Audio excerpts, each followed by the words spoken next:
Alhamdulillah, thumma salatu wassalamu ala rasulillah wa ala alihi wa ashabihi wa man wala. Amma ba'd. Assalamu alaikum wa rahmatullahi wa barakatuhu. Olunaku lw'olwaleero twagala okwejjukanya ku myezi gino egy'emizizo. Abakkiriza abali eyo abagoberera kalenda y'Obusiraamu bakimanyi nti twayingidde dda mu myezi egy'emizizo. N'olw'ensonga eyo kikulu nnyo omukkiriza okubeera nti amanya byasaanidde okukola bw'aba nga atuuse mu sizoni eno ey'emyezi egimanyikiddwa ng'emyezi egy'emizizo. Abaffe, emyezi egy'emizizo gye giruwa mu Busiraamu? Era lwaki gyatuumibwa emyezi egy'emizizo? Bulungi ki obuli mu Musiraamu oba omukkiriza okwettanira okugondera Allah subhanahu wa ta'ala mu myezi gino egy'emizizo? Era bigambo ki abantu abatategeera Busiraamu bye bateeka ku mateeka ge tulina okubeera nti tweyisaamu nago bwe tuba nga tuli mu myezi gino egy'emizizo? Mu kuddamu ebibuuzo ebyo, katutandike n'etteeka lya Allah subhanahu wa ta'ala eriri mu surati Tawba. Mukama waffe Allah tutegeeza n'atugamba, ba'da a'udhu billahi minash shaitani rrajim, bismillahir rahmanir rahim, inna iddata ash-shuhuri 'inda Allahi 12 shahra في كتاب الله يوم خلق السماوات والأرض منها 4 حرم فلا تظلموا فيهن أنفسكم إلى آخر الآية. التeka lino lisangibwa mu suratu Tawba. Era Allah subhanahu wa ta'ala atutegeeza n'atugamba ti mazima emyezi egimanyikiddwa mu maaso ga Katonda giri emyezi 12. Emyezi egyo 12 gyegyo Katonda gye yakakasa mu kitabo kye okuviira ddala ku lunaku lwe yatonda eggulu n'ensi. Mu myezi egyo 12 mulimu emyezi 4 nga myezi gya mizizo. N'olw'ensonga eyo temukolanga obulyazaamaanya wakati wammwe nga muli mu myezi egyo egy'emizizo.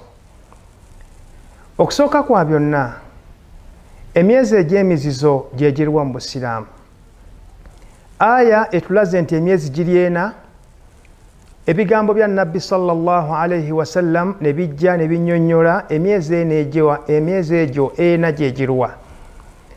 Okusinziira ku hadithi eyakakata ku mubaka Muhammadi sallallahu alayhi wasallam, yatulaga nti emyezi egyo gitandika n'omwezi guno gwe tulimu ogwa Dhul-Qa'da, ne tudda mu Dhul-Hijja, ne tudda mu Muharram, ate awo ne tubuukawo ko emyezi egiwerako ne tugenda mu mwezi ogwa Rajab.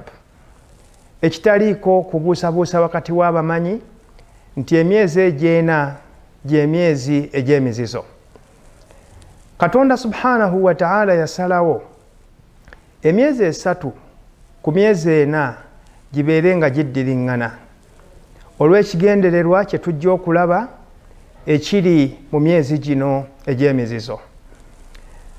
Ekyokubiri, limaadha summiyat hadhihi al-ashhur bil-ashhur al-hurum? Lwaki emyezi gino gyatuumibwa emyezi egy'emizizo?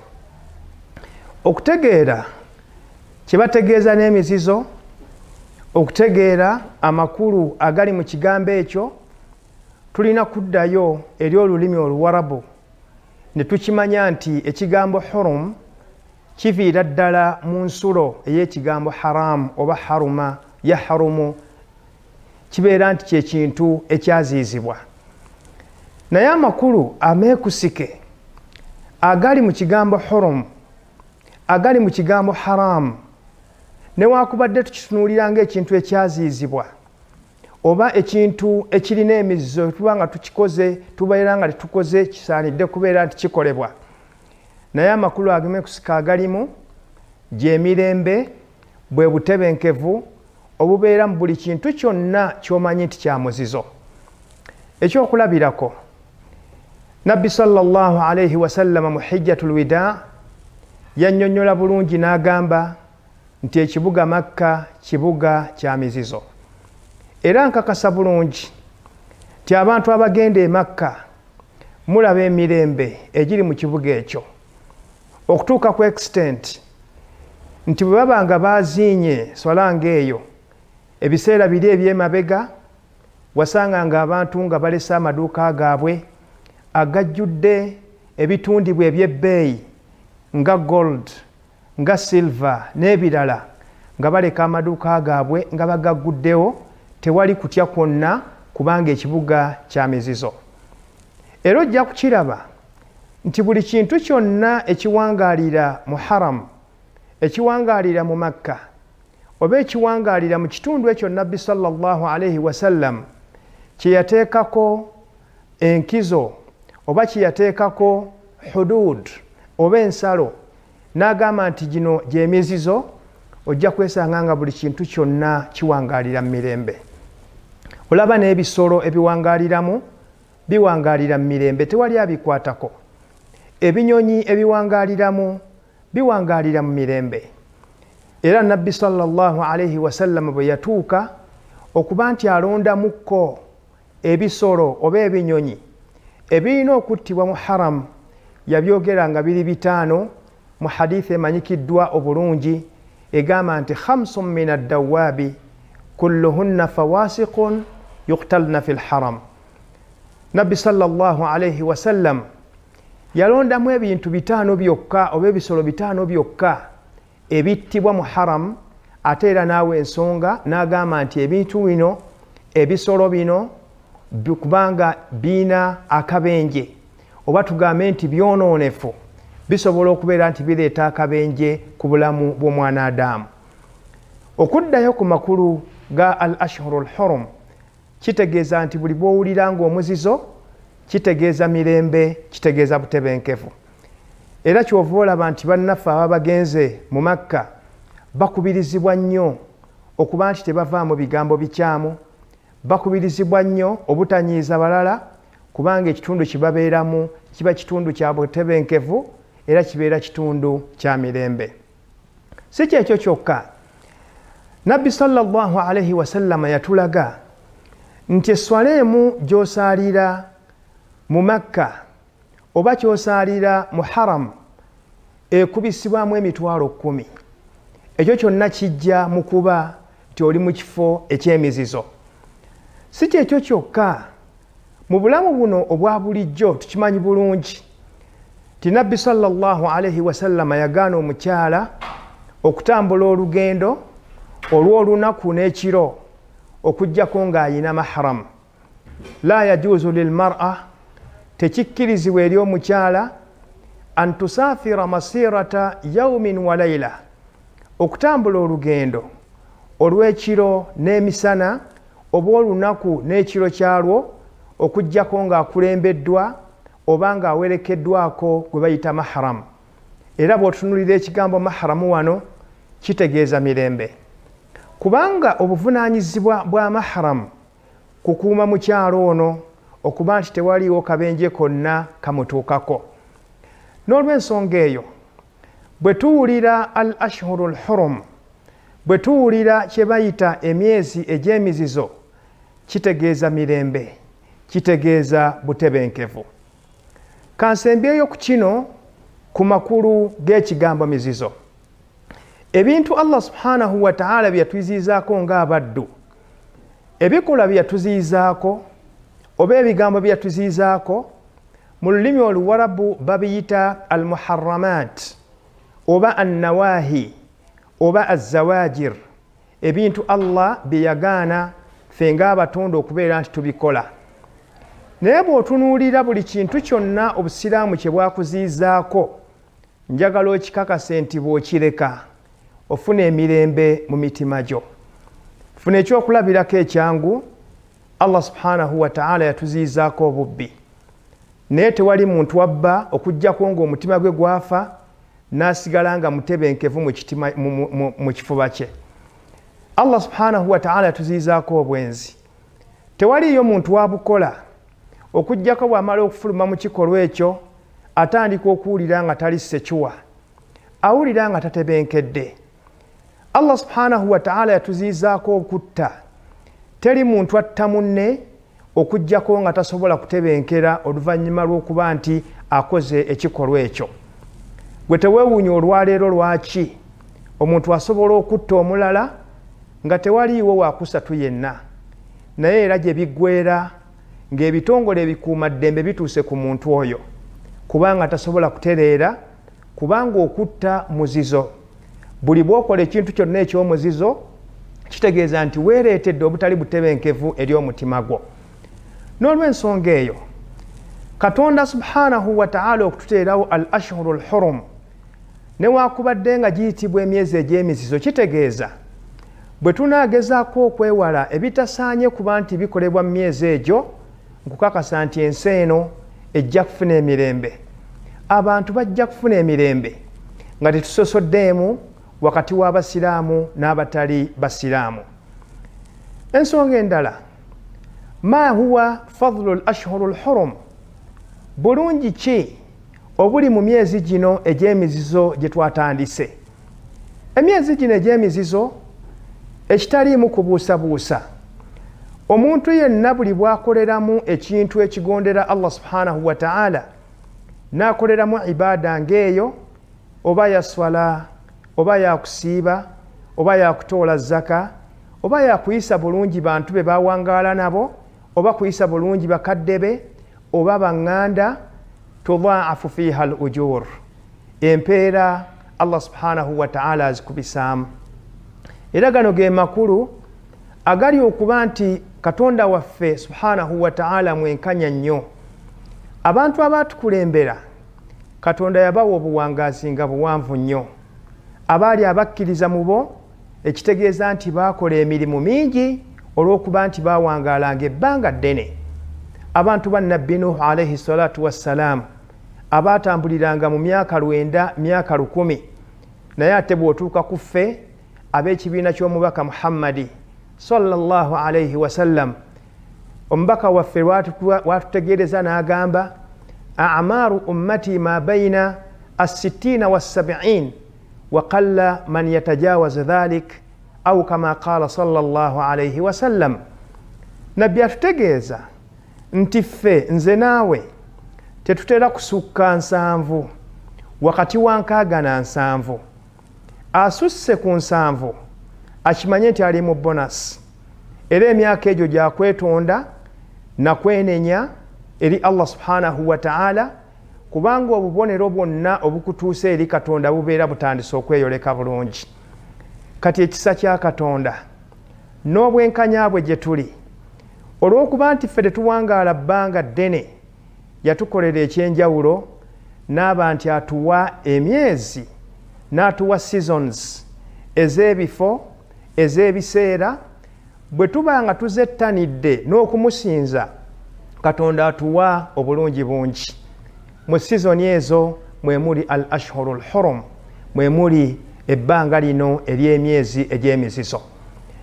Ensonga lwaki okiraba nti mu myezi gino egy'emizizo mwe tukolera hijja, Allah nga bwe yagamba nti al hajju ashhurun ma'lumat. Abaagala okukola hijja, hijja ekolebwa mu myezi egimanyikiddwa. Faman farada fihinna al hajja fala rafatha wala fusuqa wala jidala fil hajj.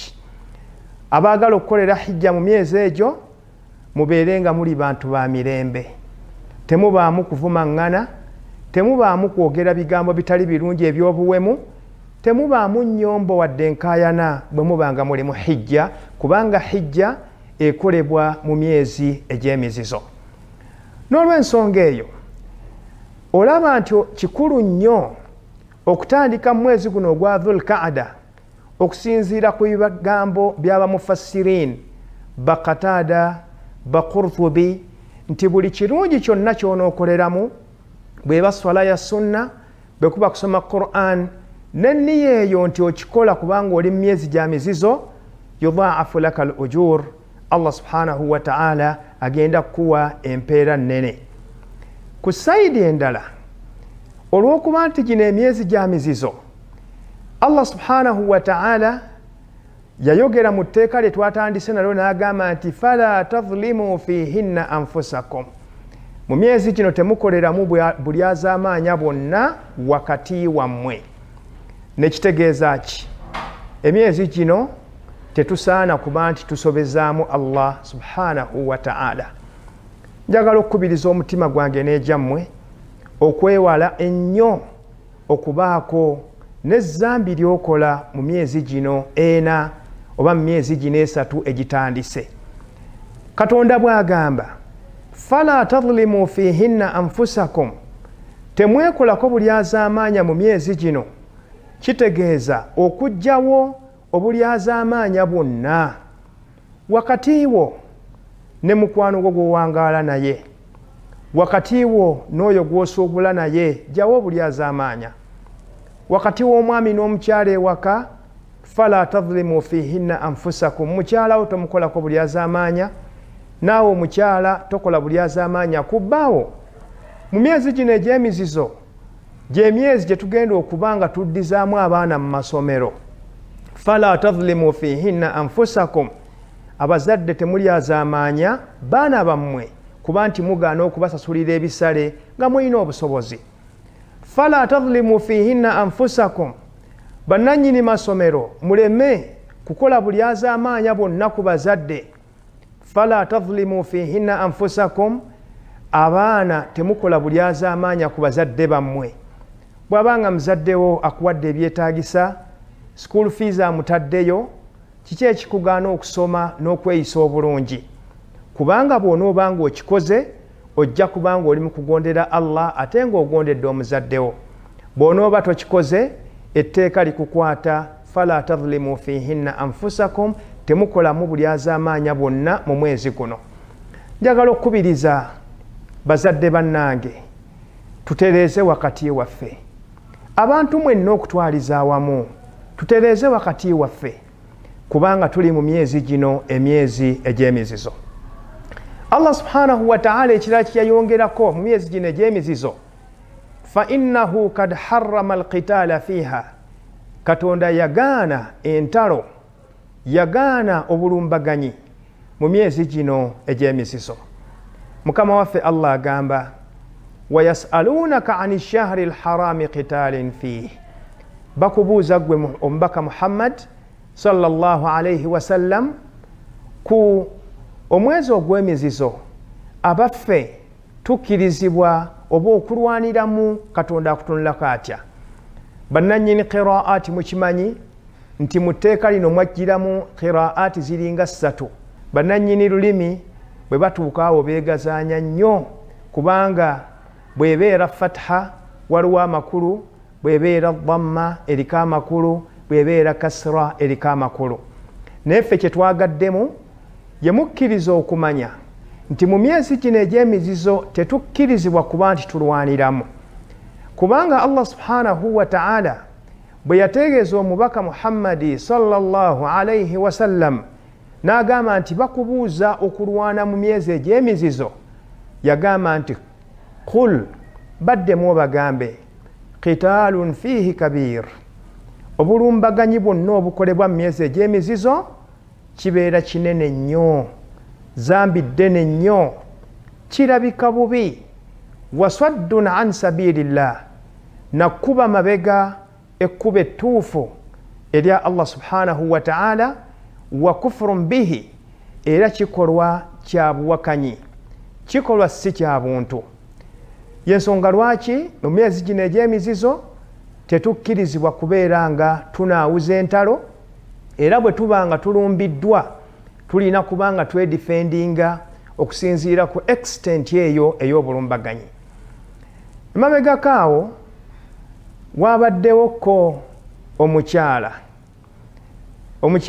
eyayagadde okulumba obusiraamu ng'akozesa amateeka agali mu suratu Tawba, era ng'agezaako okubaako n'okuvuunula kwakola okunafu ennyo ku myezi egy'emizizo.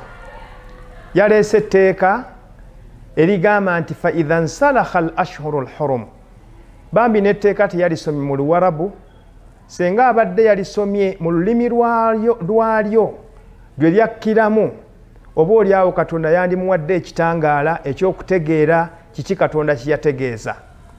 Naye yalabikiddwako ku katambi, bambi nga yennyonnyolako nti ye yali mukyala musiraamu bwe yamala n'alokoka.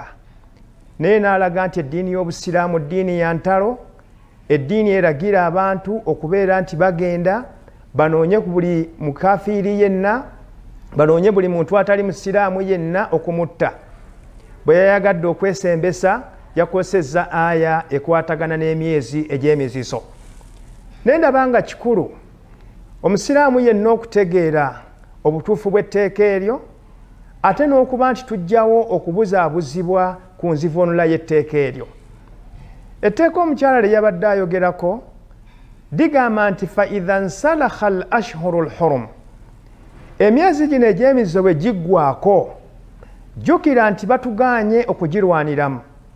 Kati Allah agamba fa idha nsalakha al ashhuru al hurum, kasita emyezi egyo giggwaako ne gigenda, faqtulu al mushrikin haythu thaqiftumuhum, mutte abagatta Allah subhanahu wa ta'ala, abantu abakola shirik wonna we mubeera mubasanze.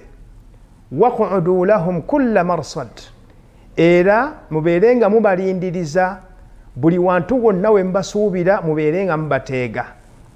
Bambi omukyalo oyo mu butamanyabwe yagambye nti mukiraba abasiraamu bayina emyezi gye batakkirizibwa kubeera nti balwaniramu. Emyezi egyo oluggwa babeera bayina kuwagala majambiya, kukwata biso, kutandika kufeffetta buli muntu yenna atali musiraamu waali. Naye njagala okutangaza ku kintu kino n'ensonga zino wammanga. Ensonga esooka, njagala okukubiriza buli muntu yenna ayina kyayagala okwogera ku busiraamu asooka abusome era abutegeere bulungi. Qur'ani eno mateeka, era amateeka gaba n'abantu baago abagategeera era abasobola okugavuunula n'okugannyonnyola. Bwe tulaba ekyokulabirako ekirungi, ensi yaffe eno Uganda tulina amateeka agatufuga agatandika n'ekitabo ekya Constitution. Naye mukimanyi bulungi nti tulinawo essiga erivunaanyizibwa okuteekawo amateeka, essiga erya Paalamenti ya Uganda. Bajja ne bawandiika amateeka ago ne gayita mu stages, gatandika nga bbago ne balireeta ne balisoma mu Paalamenti, ne baba ne first reading, second reading, ne bakola third reading. Buli luvannyuma lw'okugasoma ku floor ya Paalamenti abantu ne bakubaganya ebirowoozo era ne baddayo ne batereeza. Bwe bamaliriza ne bagamba nti kino nga Paalamenti kye tukkiriziganyizaako, ate ne bagatwalira omukulembeze w'eggwanga ateekeko omukono okukakasa ebyo byakoleddwa. Naye gwe tokyewuunya nti oluvannyuma lw'okuba nti amateeka gafulumye, ate bwe tujja eno mu nneeyisa zaffe ng'abantu tutandika okukola ebintu, oli n'agamba nti nze ndi ku tteeka ettuufu, omulala n'agamba nedda si ggwe oli ku tteeka ettuufu. Era awo ne wajjawo okuluŋŋamizibwa bwe tunaaba tufunye obutakkaanya mu ngeri gye tutegeeramu etteeka, ate tetujja kudda mu Paalamenti abo abaalibaga, wabula ne bateekawo ekitongole kiramba essiga eddamuzi. Naye gwe tunuulira essiga eddamuzi, amadaala gaalyo okutandikira ddala ku magistrate courts, n'ojja ku high courts, n'ojja ku court of appeal, n'ogenda ku Supreme Court. Amakulu matono nnyo. Bannannyini kintu mubawe obudde bannyonnyole ekintu ekyo. Toyinza kufubutuka gy'ofubutuse n'olowooza nti gwe ogenda okutegeeza ensi yonna amateeka ga Qur'ani gaali gategeeza ki. Kati katuddeyo ku mulamwa. Allah subhanahu wa ta'ala bw'agamba fa idha nsalakha al ashhuru al hurum, emyezi gino egy'emizizo kasita giggwaako, faqtulu al mushrikina haythu thaqiftumuhum, abatakkiriza, abawakanyi, bannannyini shirik, abagatta Allah subhanahu wa ta'ala n'ekintu ekirala, mubanoonye wonna we bali mubatte, era mubatuulire obufoofufu bwonna, mubanoonye wonna we babeera bali. kusooka kwa byonna etteeka lino liri mu suratu Tawba. Omuntu yenna yasoma ku mateeka tavvuunula tteeka okuggyako ng'alivvuunula mu kontekisiti y'ekyo ekyassisa etteeka eryo. Suratu Tawba tukimanyi nti ye ssuula yokka mu Qur'an Jibril alayhi salatu wassalam gy'atassizaako bismillahi rrahmani rrahim. Abamanyi baffe ab'ebitiibwa bwe baali boogera ku ekyo baawa ensonga eziwerako. Ensonga esooka baagamba albasmalatu rahma. Ekigambo bismillahi rrahmani rrahim kisitula amakulu g'okusaasira kwa Allah subhanahu wa ta'ala. Kyokka ate bw'otunuulira content eri mu ssuula eno mulimu content yakulaga engeri abayudaaya gye beeyisaamu, engeri abannakiriki oba abagatta Allah subhanahu wa ta'ala gye beeyisaamu, n'engeri abantu abalala gye beeyisaamu mu mpisa zaabwe ezitaali nnungi, naddala abannanfuusi n'abalala abatambulira mu kategore ezo. N'osanga nga content ow'essuula eno alimu okwogera empisa embi, empisa envundu, okwawukana ku ndagaano, enkwe ez'abannanfuusi, ez'abayudaaya n'ez'abannannyini shiriki bye baakolanga ku mubaka Muhammadi sallallahu alayhi wasallam.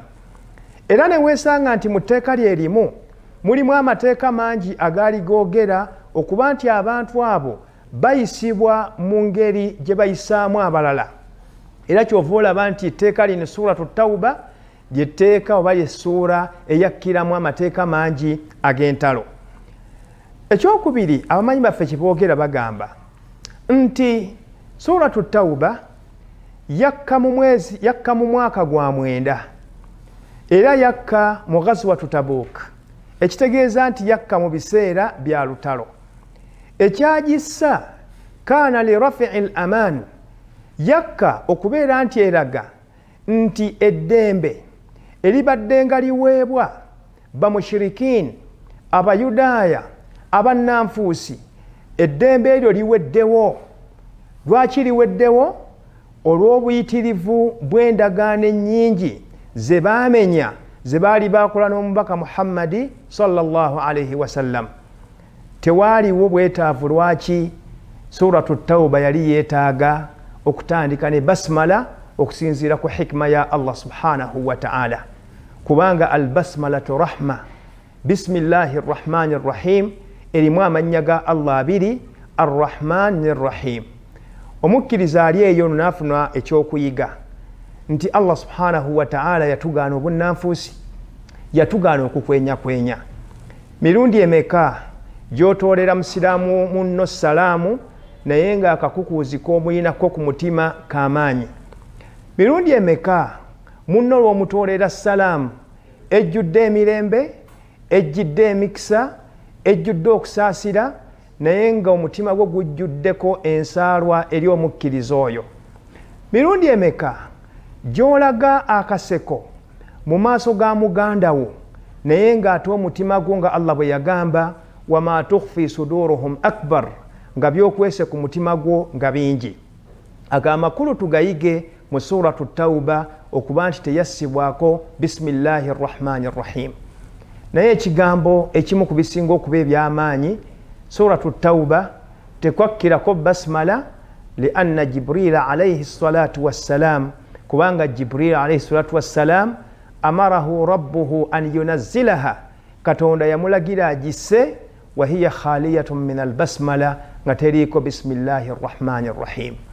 Kati omuntu yenna atategeera makulu ago talina kusitula mutwe kugezaako kutegeeza nsi amakulu g'etteeka lino. Ekyokubiri, senga ensi yali emanyi obulungi obuli mu busiraamu, obulungi obuli mu myezi egy'emizizo, bandibadde bapureyizinga nnyo etteeka lino. Kubanga etteeka lino lyalaga nti embeera eyalingawo wakati w'abamushirikiin abagatta Allah subhanahu wa ta'ala n'ebintu ebirala n'abasiraamu abagoberezi ba Nabbi Muhammad sallallahu alayhi wasallam mu Makka ne Madiina, embeera eyaliwo yalinganga mbeera ya ntalo, ekitegeeza nti Abawarabu baalwananga okuviira ddala mu mwezi ogwa Muharram okutuusa mu Dhul Hajj. Baalwananga ebbanga lyonna. Obusiraamu bwe busooka okuleeta emirembe nti bwe tunaabanga tulwana kale waakiri wabeerengawo kaakalembeekereza mu biseera by'okulwana. Walidhalik al ashhuru al hurum, emyezi gino egy'emizizo, tu'tabar mabda'u salaamu fil hurub, kitegeeza ebiseera bya ceasefire bwe tubanga tulwana. Kitegeeza nti newakubadde ng'owulira obulabe bukuyitiriddeko, mulabe munno akutaddeko obuzibu bw'amaanyi, naye bwe tubanga tulamuza amateeka ga shariya, emyezi gino ena tubeere nga tugyewala. Njagala kubuuza ekibuuzo nga mmaliriza ebikwatagana n'emyezi gino egy'emizizo.